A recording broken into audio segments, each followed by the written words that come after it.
At Pender Harbor, British Columbia, it looks like a fine day for a cruise and a picnic. The weather's good, the water's smooth, and everybody's mother has packed a hearty lunch.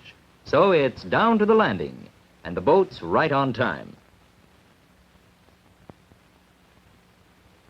The only trouble is, it's not a picnic at all. No, Skipper Wilkinson's boat has a much more serious errand. And for his young passengers, this is one trip that really is necessary.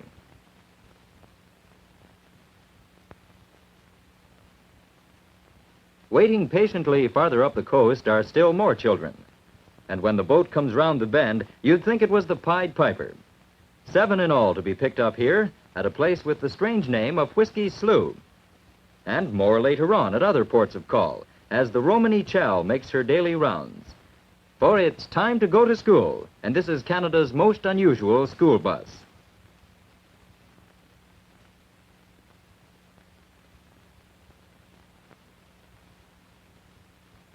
When the seagoing school bus first made its appearance in 1947, it was quite a novelty. But now it's just routine. Still, there are some peculiarities. For instance, on a landlocked school bus, you don't have to wear life jackets. But on the Romany, no chances are taken. Mrs. Wilkinson, the skipper's wife, looks after this chore.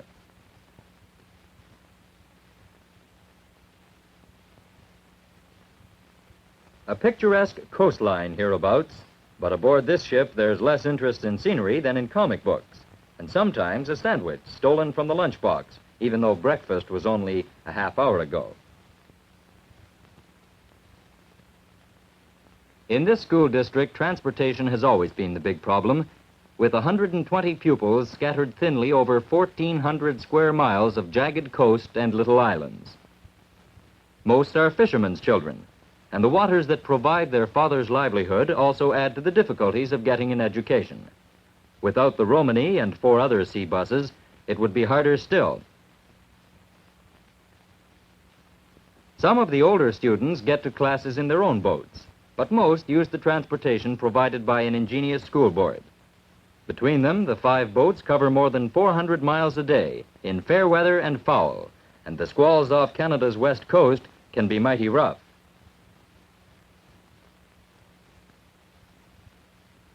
But despite it all, the teachers say that hardly anybody plays hooky in this part of rugged British Columbia, where the school bus is a boat.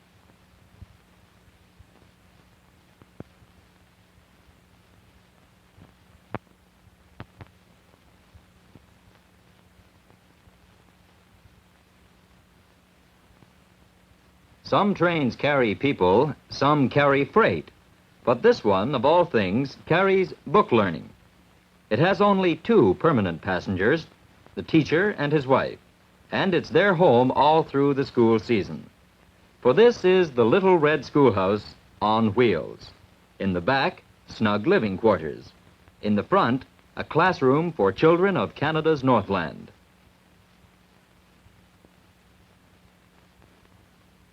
At Nicholson, in northern Ontario, youngsters tramp across miles of snow-covered fields to attend the mobile classroom. They're the sons and daughters of railroaders, woodsmen, trappers, men whose work takes them to places where there just aren't any regular schools. So school comes to the children in the form of a specially converted railroad car.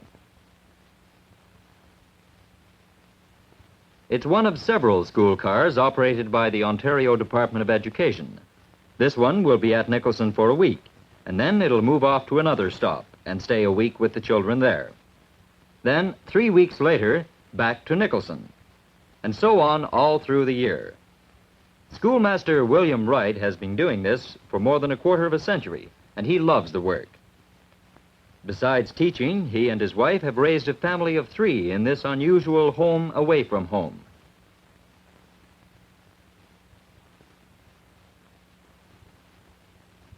And so, school's out. But first, some homework, enough to last for a whole month.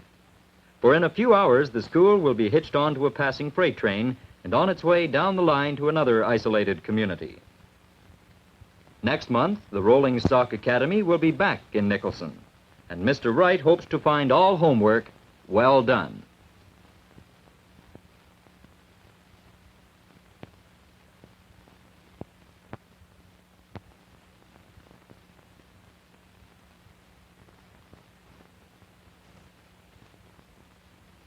At the southern tip of James Bay, about 500 miles north of Toronto, a schoolyard full of activity on a crisp winter day. It's the settlement of Moose Factory, and the children are Indians, students at the Canadian Government School. There are more than 200, and they're a lively bunch, especially when it comes to Canada's national game. There's tremendous competition among the boys to get onto the school team, and once on it, there's a great will to win.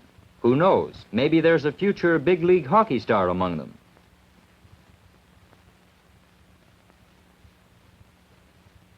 On Valentine's Day, there's a chance to dress up a bit, and to use that flair for decoration that many of the Indian students seem to have. Individual talents get special encouragement from teachers at the school. Pupils with names like Jimmy Otter, Norman Icebound, and Abel Trapper soon learn that getting an education doesn't have to be sheer drudgery. The school at Moose Factory reflects the Canadian government's aim of trying to make the country's 150,000 Indians increasingly independent and self-supporting.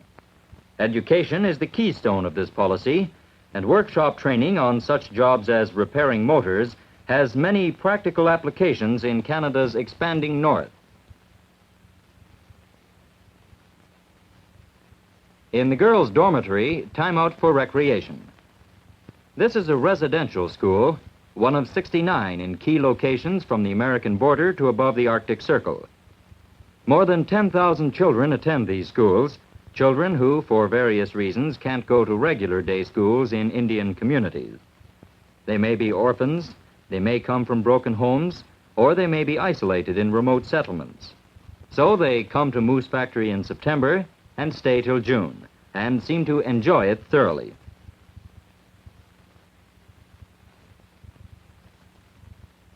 About 98% of Canada's Indians belong to Christian denominations, and this school is staffed for the government by the Church of England. Spiritual as well as educational needs are catered to at this flourishing modern school for Canada's young Indians.